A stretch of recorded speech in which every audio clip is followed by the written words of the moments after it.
Muy buenas tardes a todos los presentes en este panel, a las personas que nos siguen por los distintos plataformas de medios de comunicación. Buenas tardes a los panelistas. Nos ha correspondido hablar un poquito o un poco de economía y yo tras bambalinas les comentaba a los panelistas que trabajáramos de una conversación muy como si estuviésemos en la sala de nuestras casas y que yo tenía una hipótesis que cada día refrendamos como con mayor seguridad y confianza y muy comprobada. Y es que en términos macroeconómicos, cuando uno mira los fundamentales económicos, las cosas no van tan mal.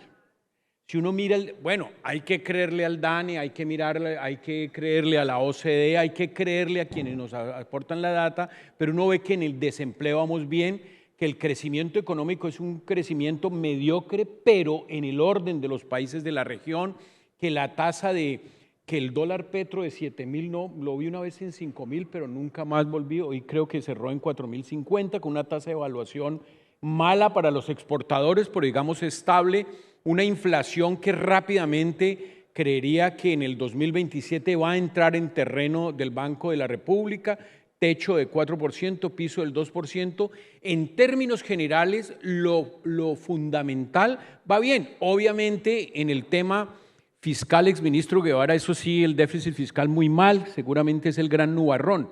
Entonces, ¿por qué ser tan pesimistas del rumbo de la economía? Sobre esa hipótesis que yo elaboro por general siempre la hablamos con el doctor López, que siempre me la destruye, pero yo creo que hay más elementos para construir optimismo que pesimismo. Arranquemos, doctor López. Bueno, Fernando, muchas gracias por la pregunta, muchas gracias a la ACM por la invitación, a Juan Camilo, un gusto estar acá. Y Fernando nos ha invitado como a conversar en la sala, y yo arrancó de manera muy provocadora diciendo que la economía va muy bien, porque seguro si hacemos la conversación en la sala ampliada, muchos de los asistentes aquí van a decir, pero Fernando, ¿cómo así que las cosas van bien? Miremos las cifras del sector. Es un sector que no está mostrando unas cifras muy buenas. De hecho, voy a hablar de las cifras más agregadas, pero cuando miramos en cuentas nacionales, minas y canteras, Fernando, la cifra más reciente muestra una caída del 10%. Es decir, en esta sala ampliada, decir que la economía y que las cosas van muy bien seguramente nos va a generar mucha polémica. Pero hay que decirlo, yo creo que hay aspectos de la economía que sí están mostrando un dinamismo que no necesariamente entendemos de manera completa y que sí nos están generando sensaciones térmicas diferentes. Entonces, yo diría lo siguiente, Fernando. La economía está funcionando, si se quiere, en dos velocidades. Una velocidad donde quizás está buena parte del mundo corporativo, no todo, pero buena parte del mundo corporativo está viendo problemas de seguridad física, problemas regulatorios, problemas de posibilidades de inversión, costos financieros todavía altos, mucha incertidumbre, quizás mucha ansiedad también por el tema electoral y qué ocurre el 26, pero es un mundo corporativo que está, si se quiere, en modo de precaución. El año se ve mejor en ese mundo corporativo porque las tasas de interés han bajado algo, porque la inflación y un mayor dinamismo de la demanda está generando mayores ventas en muchos sectores, pero es un mundo quizás todavía muy en modo de precaución. Y hay otra velocidad, y esa velocidad que entre otras uno lo observa, por ejemplo, en las dinámicas de ventas.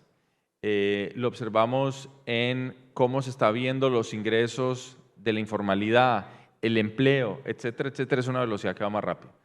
Entonces, yo diría que la afirmación provocadora que los fundamentales están bien sirve para arrancar la conversación, sirve para decir, bueno, sirvamos un cafecito, pero no es un diagnóstico completo.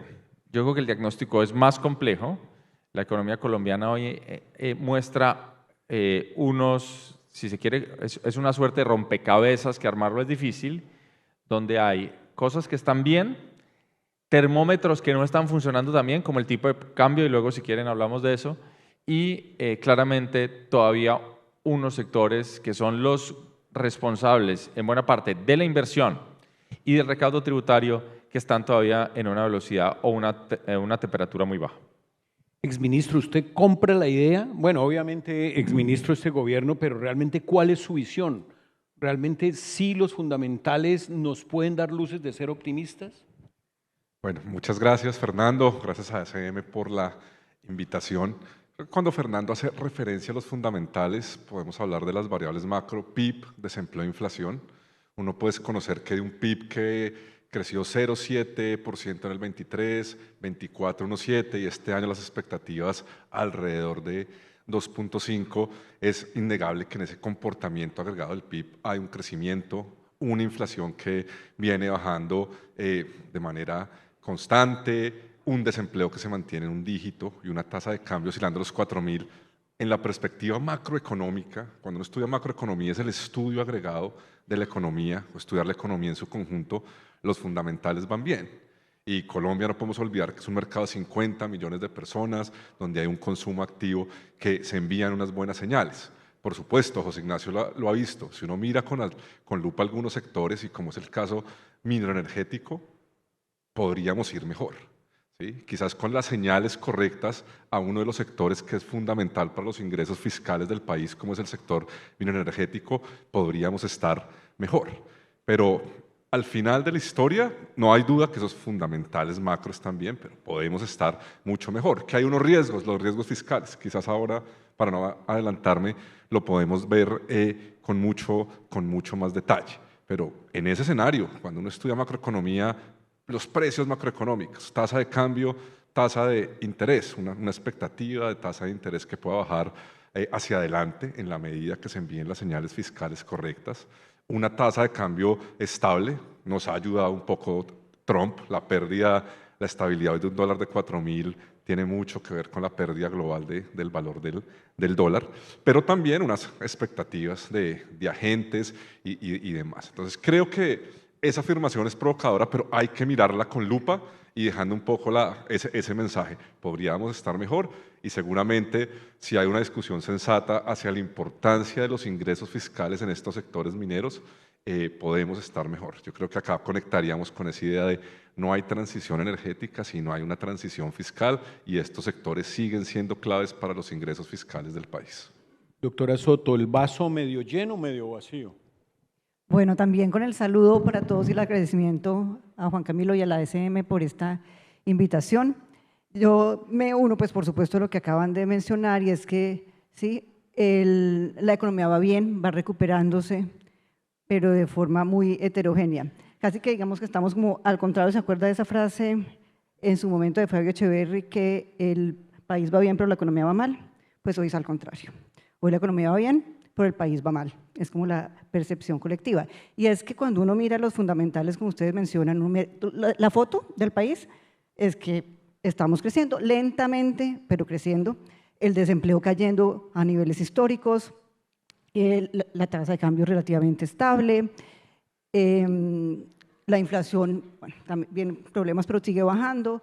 Entonces, es uno de los fundamentales y dice, está bien, cuando mira el detalle de los sectores es cuando vemos esas disparidades tan fuertes y vemos, hay dos líos, unos sectores que están como el minero precisamente en una situación crítica, en un decrecimiento sistemático y que necesita un ajuste, pero tiene la gran ventaja de que este sector tiene un panorama relativamente despejado futuro. Es un año duro, un año de seguir buscando planear esas inversiones que se vienen, planear los cambios regulatorios que sean más críticos, pero tiene futuro. Hay sectores que están prácticamente agonizando, el sector de la salud, por ejemplo, ¿qué va a pasar con ese sector? El sector de la energía, una vez, bueno, ese también se va a recuperar, pero más lento, pero vamos a de pronto tener un apagón en el 2028.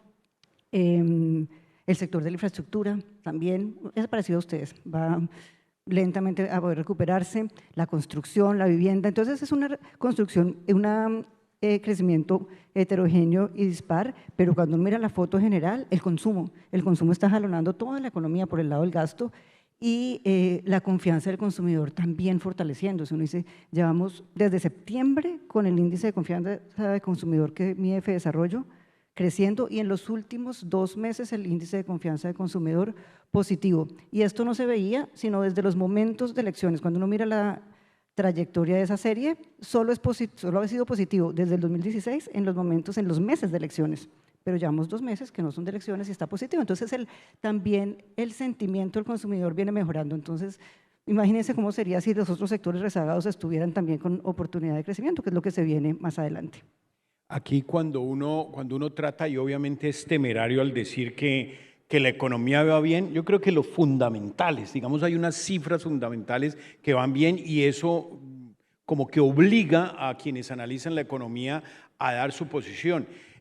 Ahora, digamos, digamos que estamos con un exministro de Hacienda de este gobierno, uno dice, mire, si uno compara los gobiernos, a este gobierno le quedan mal contados 11 meses enfrente de la Casa de Nariño y solamente porque en los anteriores gobiernos ponían una reforma tributaria cada año y medio, incluso cada año. Y uno de este gobierno se le fue el tiempo y puso una reforma tributaria cuando el ministro Guevara era viceministro de José Antonio Campo. Una reforma tributaria creo que recaudaron 19 billones, ahora hay sobre la mesa y ojalá nos ayudara a entender un poquito cómo va a ser esa carga tributaria un exministro de este gobierno. Y uno se da cuenta, solamente se puso una reforma tributaria. De 4 años va a tener 2 años con dictadura fiscal porque el ambiente en el Congreso no es el más propicio para que pase una reforma tributaria. El presupuesto es de 557 billones, la meta de recaudo son 300 billones y obviamente hay como un desajuste de 26,3 billones. ¿Cómo ve el panorama tributario en un sector que los cargan casi con el 80%, digamos el sector más sufrido es este en términos de cargas tributarias? ¿Cómo analiza el tema que ese sí es prioritario para este sector sobre la carga tributaria, exministro? Quizás cuando uno analiza hoy el escenario fiscal de Colombia y de la última década, dentro del presupuesto van creciendo las inflexibilidades, es decir, esos rubros que yo no puedo recortar. Colombia, a diferencia de Argentina, es un país central, no es un país federal donde yo puedo hacer un ajuste de 4 puntos del PIB y no transfiero recursos a las regiones. Eso no lo puedo hacer en Colombia por orden constitucional. Los rubros de pensiones vienen creciendo de una manera importante. 20 años después de un proceso de seguridad democrática, los costos de las pensiones hoy de los militares, que las tenemos que pagar, también se han duplicado, porque se duplicó hace 20 años la fuerza pública, y es muy importante. Entonces, cuando uno se sienta en una silla de un ministerio de finanzas, se tiene que enfrentar a la sensatez de que requiere unos recursos nuevos. El debate es en dónde. El debate es en dónde, pero requiere recursos nuevos. Un sector como el minero que el government take es muy alto, pues más allá de que yo piense en más impuestos, es cuáles son las señales que le envío a este sector de confianza para que me genere los recursos necesarios. La caída del precio de carbón de la mano de señales equivocadas al comienzo de gobierno afectaron los ingresos tributarios. Creo que fue esa combinación. Pero creo que hoy la persona cualquier precandidato que se siente acá y que diga que puede bajar los impuestos a cualquier sector, pues miente. Y la realidad hoy es que toda la política fiscal hacia adelante va a requerir trabajar en los dos frentes. Nuevos ingresos, por supuesto también un ajuste selectivo. Hay que mirar con la lupa dentro de gobierno dónde se pueden hacer los ajustes, pero los ajustes estructurales no son tan sencillos por esa inflexibilidad. Por eso es que todos los gobiernos, independientemente de la orientación política, han tenido que hacer el combo tributaria, ley de financiamiento. Y este no ha sido la excepción. Entonces creo que estos temas fiscales hay que mirarlos siempre con mucha sensatez. Requerimos nuevos ingresos.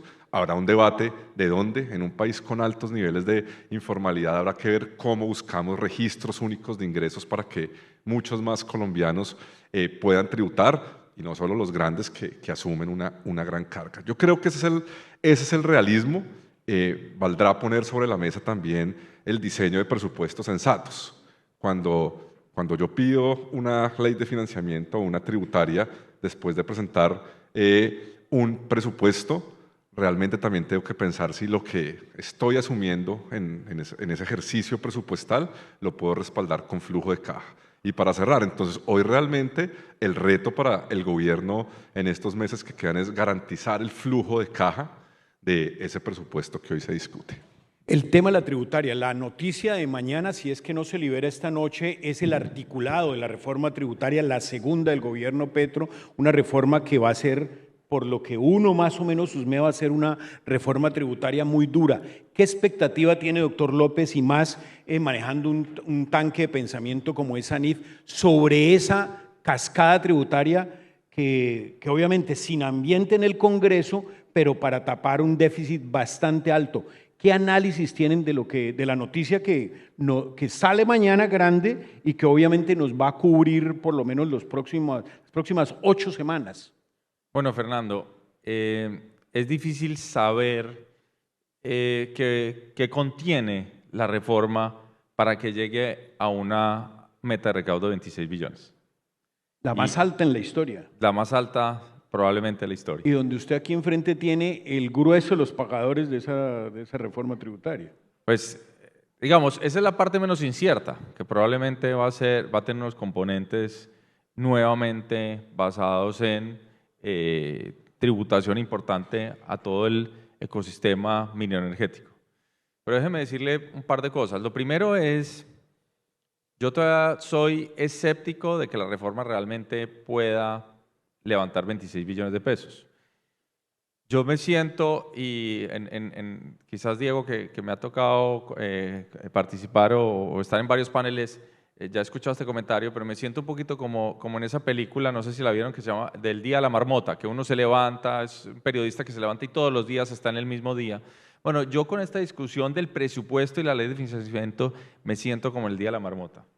Y esta película yo ya la vi, y me acuerdo mucho de la ley de financiamiento del año pasado. La ley de financiamiento, en principio, aspiraba a tener 12 billones de pesos.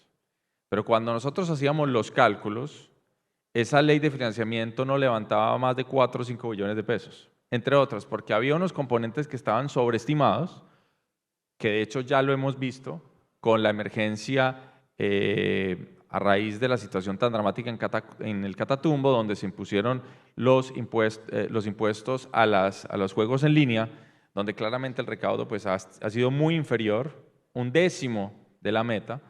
Repito, 1 sobre 10, un 10% de la meta se ha venido recaudando, ese componente, y porque la ley de financiamiento había un anticipo de mayor deuda, que entre otras, y eso le quedará a los historiadores económicos, si se hubiera aprobado la ley de financiamiento, dado que el nivel de deuda al final del año pasado fue muchísimo mayor, no le hubiera permitido al gobierno tener ni siquiera ese espacio fiscal. Entonces, el año pasado hablábamos de una ley de financiamiento de 12 billones que recaudaba 13,4. Si aplicamos la misma lógica, ahora vamos a estar hablando de una ley de financiamiento de 26, que a lo sumo yo creo que va a poder aspirar levantar 10 billones. Entonces, tengo mucha curiosidad de la creatividad en este momento de los técnicos en el Ministerio de Hacienda, con la presión de tener ideas, porque sabemos que para llegar a una cifra de 26 billones de pesos, el gobierno tendría que tomar medidas muy ambiciosas, pero probablemente muy impopulares, como por ejemplo estar hablando de eliminaciones de exenciones tributarias en muchos rubros del IVA, por ejemplo, lo cual no solo sería paradójico, porque pues eso en buena parte fue la propuesta del anterior gobierno, sino que pues a todas luces sería inviable políticamente. Entonces, no puedo ponerme a especular hoy en la antesala, ya el pan saliendo del horno, de dónde vienen los 26 billones, pero mi impresión es que no van a ser 26 billones, que al final es una cifra muchísimo menor, y que el año entrante vamos a tener que estar hablando de un ajuste fiscal muchísimo más duro, muchísimo más complejo, que entre otras le tocará al siguiente gobierno lidiar como consecuencia de esta combinación entre un presupuesto muy ambicioso y una ley de financiamiento que no recauda lo que va a recaudar. Doctora Soto, el tema tributario. Bueno, Fernando, hoy me quiero volver un momentico a la pregunta anterior, y era cuando veíamos la foto de la economía relativamente bien. Entonces, eso es la foto hoy, pero cuando uno mira el panorama a futuro, vemos dos grandes boquetes. Uno es el fiscal, que ya lo estamos hablando, tenemos un gasto desbordado, un déficit de momentos críticos, o sea, es un déficit del 7%, solo habíamos tenido en la pandemia y en la crisis del 99. Entonces, esta situación, sin que tengamos un choque externo que podamos justificar por qué estamos con ese gasto tan desbordado. ¿Sí? Ya con ese nivel de gasto y nos están pidiendo un nuevo esfuerzo tributario a todos los colombianos, me parece que toca es revisar primero ese gasto. Decía Diego que es que sí, hay muchas inflexibilidades y el presidente siempre dice, no, es que a mí me toca pagar todas las deudas que me dejaron, las deudas heredadas, y me toca además atender todos estos gastos inflexibles. Y en parte es cierto, pero en parte también este gobierno tiene una gran responsabilidad en elevar el gasto a estos niveles que estamos viendo de 30% del PIB. Las inflexibilidades, que eso hablan todo el tiempo los ministros, por supuesto, eso son unas rigideces que cuando se va a autorizar el gasto, pues toca cumplirlas, pero resulta que el gobierno es responsable de ampliar esas inflexibilidades. Cuando se autorizan incrementos salariales a los funcionarios públicos por encima de la inflación, se genera una inflexibilidad, porque además la Corte dice que no se puede rebajar los salarios, entonces genera base. Cuando se autorizan inversiones en las universidades públicas, se genera base. Esa inversión que se traslada una vez hace base para lo que se traslada a futuro. Cuando se autorizan nuevas prestaciones sociales a la fuerza pública, muy merecido, pero son 500.000 personas, a los jueces, a los maestros, ahora todos los docentes son máximo escalafón porque se les permite ascender con una facilidad impresionante en este gobierno, entonces todo eso genera base. Entonces sí, hay inflexibilidades, pero lo que han venido es creciendo en este gobierno. Entonces el tema fiscal sí requiere un ajuste de fondo. La reforma, coincido con José Ignacio, no va a ser de los 26 billones, si es que pasa, pero sí se necesita ir avanzando en un ajuste fiscal porque los problemas de las finanzas públicas son gigantes y si no empezamos ahorita un poquito, lo que pasa es que en qué se lo van a gastar, pero si no empezamos ahorita el ajuste del próximo año va a ser mucho más significativo. Y el segundo gran problema, el segundo gran boquete que tenemos en el panorama y que ya lo estamos sintiendo con más fuerza es el de seguridad. Entonces tenemos además que empezar a pensar cómo vamos a financiar ese gasto de seguridad que está latente. Entonces esos son los dos problemas. Una de las cosas, digamos, más importantes en esta coyuntura, yo creo que se han roto una serie de paradigmas en la economía. Bueno, empezando por el tema de que teníamos un tratado de libre comercio con Estados Unidos, pero el tema arancelario, como que, oye, ¿dónde quedó el TLC? De eso nadie ha hablado, digamos, son unos paradigmas que se rompieron. Un paradigma, a mí me llama la atención, exministro Guevara, y es que el gobierno, yo le doy un punto a su favor, y es que presentaba el presupuesto y simultáneamente la ley de financiamiento. Eso lo hizo el año pasado y lo está haciendo este año. Así es que se hacen los países desarrollados. Y además es un gran evento noticioso discutir los presupuestos y cómo se va a financiar. Casi todos los países de la OCDE tienen esa buena práctica. Y como no se le aprobó, como decía el doctor López, no se le aprobó el presupuesto, no se le aprobó la reforma tributaria el año pasado, se entró después del 20 de octubre en lo que se llama la dictadura fiscal y no pasó nada. No le aprobaron ni el presupuesto, sí, el déficit fiscal y todo ese tema. Va a pasar exactamente lo mismo este año, según el ambiente en el Congreso. ¿Qué riesgos tiene eso? ¿Cuál es el afán? Si no lo discute el Congreso, igual vamos a tener un presupuesto que es el mismo de este año, 520 billones, creo que fue.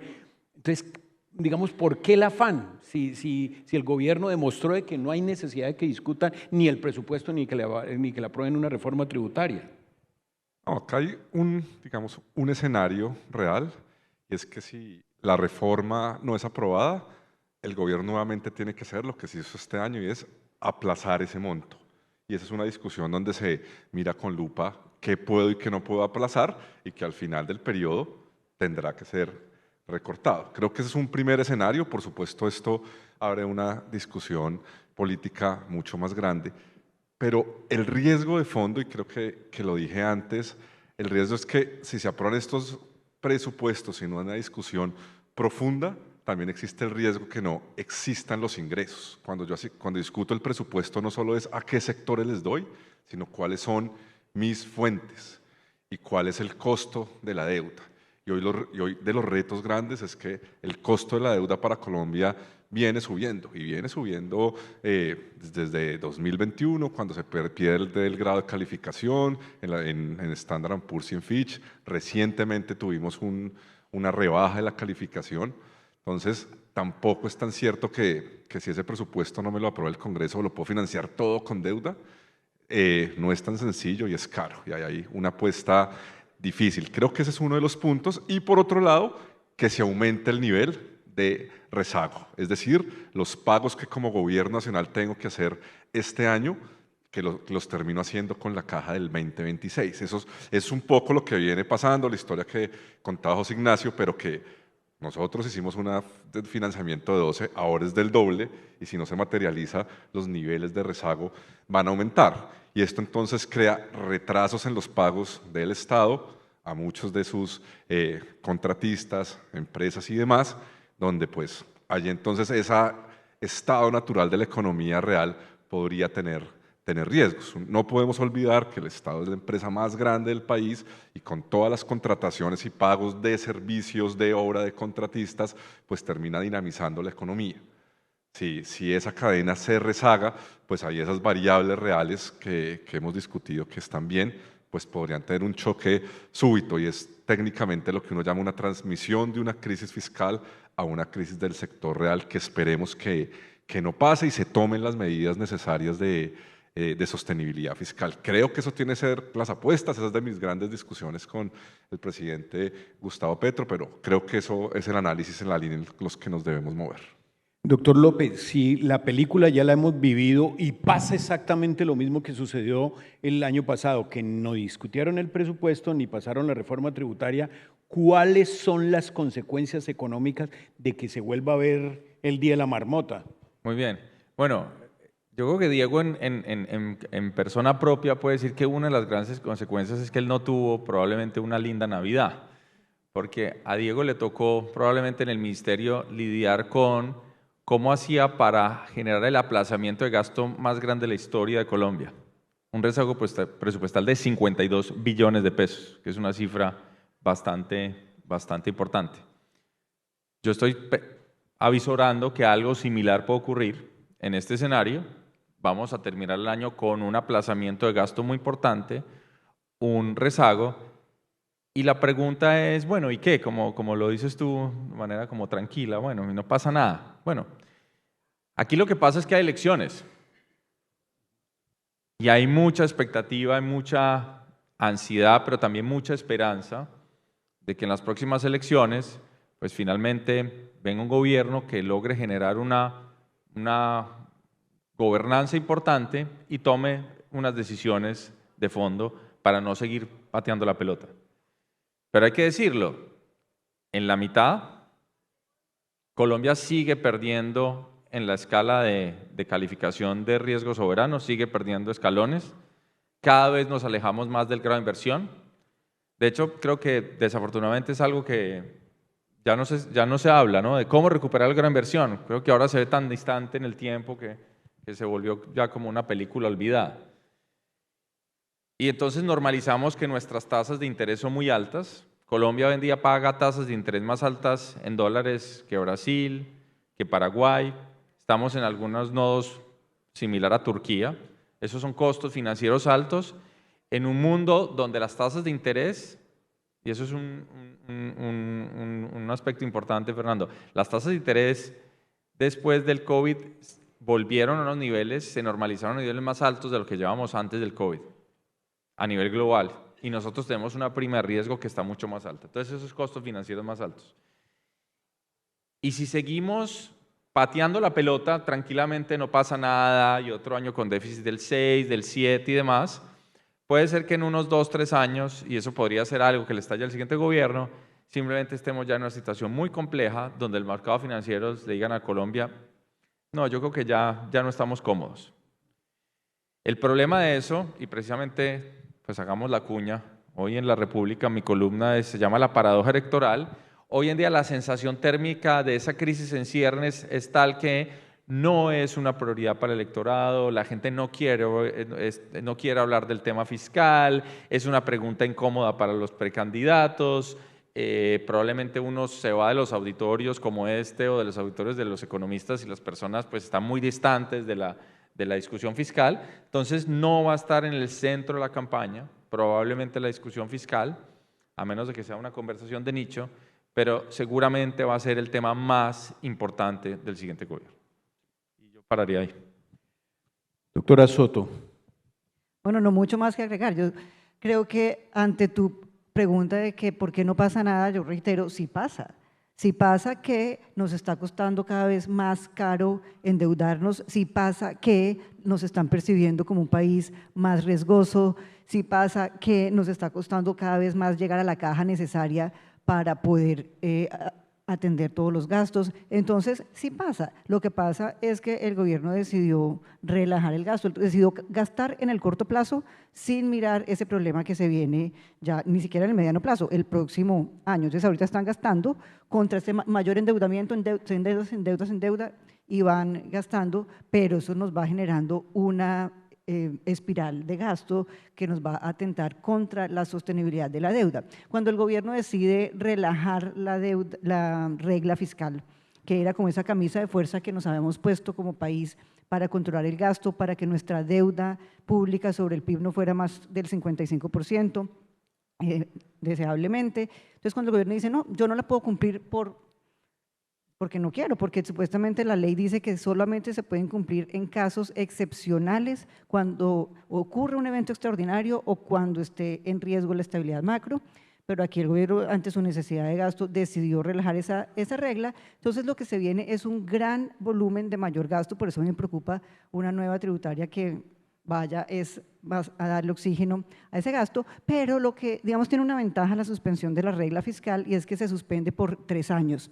Corregir un déficit de 7% al cumplimiento de la regla fiscal que implicaría llevarlo al 3%, pues en un año no se puede. Entonces, digamos que el próximo gobierno, si hay un cambio de gobierno de estilo, va a tener pues por lo menos un margen de 2 años para retornar a la regla fiscal, que más que una camisa de fuerza, lo que nos dimos cuenta hoy los economistas es que es una referencia, es una señal que se está rompiendo esa señal de que Colombia es un país que cumple con sus compromisos, que honra sus obligaciones y es un país que lo que está mostrando es que relaja esa disciplina fiscal que había sido una característica del actuar de las autoridades económicas y se vuelve más esa referencia, pero lo importante, digamos, mientras volvemos a retomar la senda de la regla fiscal es que se tenga como la credibilidad de que va a haber un ajuste, que llegue un gobierno y diga, sí, está difícil la situación, pero vamos a tener un ajuste, vamos a hacer una combinación de medidas, nos toca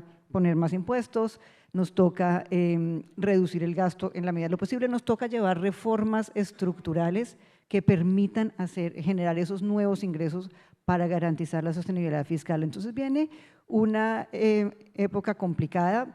Como dice José Ignacio, las promesas de los candidatos muy difícilmente van a tocar el tema fiscal, no van a decir que van a subir impuestos, pero en la práctica les va a tocar subirlo y aquí lo que nos toca es buscar un consenso. Pues no sé, a los economistas nos cuesta tanto trabajo como transmitir lo delicado que es la situación fiscal, lo crítico que es tener un déficit tan alto, porque esto finalmente lo que hace es que a todos se nos suban los costos de financiarnos y que el gasto social, el gasto del gobierno sea cada vez más difícil de llevar a cabo. También necesitamos un consenso con los jueces, que yo he escuchado ahorita, los magistrados, y bueno, el magistrado Linares sí habló de la importancia de la sostenibilidad fiscal, pero cuando los jueces también fallan reiteradamente, generando nuevas presiones de gasto, se aleja cada vez más de la meta y se incumple además por beneficiar a un grupo en particular el acceso a los beneficios de una gran población. Entonces necesitamos empezar esta conversación del tema fiscal, no sé cómo volverlo atractivo, pero nos toca generar el consenso de que aquí, si no hacemos un ajuste fuerte, un ajuste radical, vamos a terminar todos pagando los costos de unas finanzas insostenibles. Nos quedan 5 minutos, estamos en un congreso minero. Creo que estos 3 años, y lógicamente se puede extender al 4.º año, ha sido unos 4 años de auténtico desprecio al sector minero energético. Los anteriores 4 años puede ser olvido porque tampoco se realizaron muchos avances. ¿qué decirle? Simplemente 2 minutos cada uno. ¿Qué decirle ahora que vemos desfilar los aspirantes a la presidencia? ¿Qué decirles y qué hacer en el sector minero energético? Como comprometamos un consejo, ustedes que son los expertos en el manejo de la economía o por lo menos en el análisis, ¿qué hacer en el sector minero energético, exministro? ¿Qué se le ocurre? Que si hay algún por ahí de los 74 candidatos lo está oyendo y dice, oiga, buena idea. Yo creo que hay 3 premisas fundamentales. La primera es que entre el 10 y el 20% de los ingresos fiscales del país vienen del sector minero energético y por lo tanto si hablamos de transición tenemos que hablar de transición fiscal. Es un sector fundamental para las finanzas públicas. Idea número 2, la transición energética también requiere minerales, también requiere una minería a cielo abierto, son unos temas polémicos, pero podemos hablar de minería de menor daño, porque al final serán esos sectores de los minerales estratégicos los que generarán ingresos futuros. Allí está el cobre, el potencial de minerales para transición, diferentes tipos de minerales en los que ustedes son expertos. Creo que eso es un punto esencial. Número 3, enviar las señales de confianza al sector. El principal riesgo para Colombia en la transición energética no solo es las emisiones locales, sino los riesgos macroeconómicos en que la demanda de ciertos tipos de minerales en la próxima década caiga. Entonces, allí en esas vulnerabilidades macroeconómicas es donde la minería y la minería de los minerales del futuro, pero también los minerales del presente que tenemos que aprovechar, serán claves para retornar esa senda de estabilidad fiscal y toca plantear unas discusiones de minería de menor daño, pero también de manera pragmática en términos de los recursos que necesitamos para el resto de inversiones en Colombia. Doctor López. Bueno, aquí van a estar desfilando los diferentes candidatos. De hecho, ahorita creo que después de este panel sigue uno de ellos, uno muy importante, Roy Barreras. Yo diría que estos candidatos los miran a ustedes y podrían decir, aquí hay 2 o 3 reformas tributarias si dejamos que este sector prenda el motor a toda velocidad. Eso sería, me parece quizás lo más obvio. De hecho, desde ANIF, y este es un estudio que se hizo antes de que yo llegara a ANIF, pero está ahí, se puede consultar, hicimos una serie de ejercicios mostrando el potencial, por ejemplo, que tiene Colombia en el tema de cobre. Indispensable en la transición energética. Y nuestros cálculos en los escenarios hablaban incluso de 6.000, 8.000, 10.000 millones de dólares en potencial en la próxima década. Bueno, ahí está una o dos reformas tributarias. No se trata de seguir aumentando los impuestos con la misma capacidad de producción. Lo que se trata es de realmente hacer una apuesta estructural a un sector que es indispensable en el mundo moderno y quizás en esta discusión fiscal, pues esa va a ser una de las grandes recetas que vamos a tener que usar. No podemos seguir pensando en la misma torta y cómo la repartimos y cómo la tajamos. Esa torta no va a alcanzar, claramente. Lo que necesitamos es pensar en una torta más grande. Entonces, pues esa sería mi invitación. Obviamente desde ANIF estaremos invitando a todos los candidatos, acompañándolos en cualquier asesoría o consejo que quieran recibir, pero yo creo que ahí está sobre la mesa una hoja de ruta que se puede trazar con este sector para realmente ampliar la torta y tratar de solventar el problema fiscal. Doctora Soto. Bueno, yo al sector le diría que este año que queda a puertas de un cambio de gobierno, como lo decía al principio, es un año para que ustedes continúen preparándose, identificando esas inversiones que van a ser clave, identificando los proyectos que enfrentan cuellos de botella, por un lado. De otro lado también identificando todas esas normativas, regulaciones que son una barrera para el desarrollo del sector, no sé, el decreto de las APAs o la consulta previa, cómo hacemos para tener listos, y esto es prepararlos, pero es tener como una propuesta lista de cuál debe ser el cambio, o la redacción incluso y la motivación de ese cambio regulatorio o legal que permita habilitar el desarrollo del sector. Y tercero, empezaría, o no, continuaría, porque es lo que veo que ustedes vienen haciendo y lo vimos esta mañana en la presentación de Juan Camilo, buscar el consenso con los candidatos a la presidencia, también con los congresistas, muy importante, con la sociedad civil, con las comunidades, de por qué la minería puede ser competitiva y sostenible y por qué necesitamos que sea un motor para el crecimiento, como ya lo vimos, pero también para el bienestar y para el progreso de las comunidades. Muchas gracias a los panelistas, a las personas asistentes. Nos queda como una suerte de conclusión, y es que el sector minero energético ha carecido, quizá en el último lustro, de una hoja de ruta, y de vocación de país. Nadie hace un negocio con pesimismo, y yo sí creo que el sector minero energético en Colombia en los últimos 3 años se ha reconciliado en muchas regiones con las comunidades. Las comunidades se han dado cuenta de la importancia de la actividad extractiva, solamente que ojalá congresistas, precandidatos o incluso el que va a ser presidente de Colombia o el ministro de Minas que esté aquí el próximo año en el Congreso Minero tenga una hoja de ruta. Todos queremos ser como Noruega, pero no entendemos de dónde se armó el Fondo Soberano. Queremos ser como Canadá, pero no entendemos cuál es su papel en su actividad extractiva, o como Australia.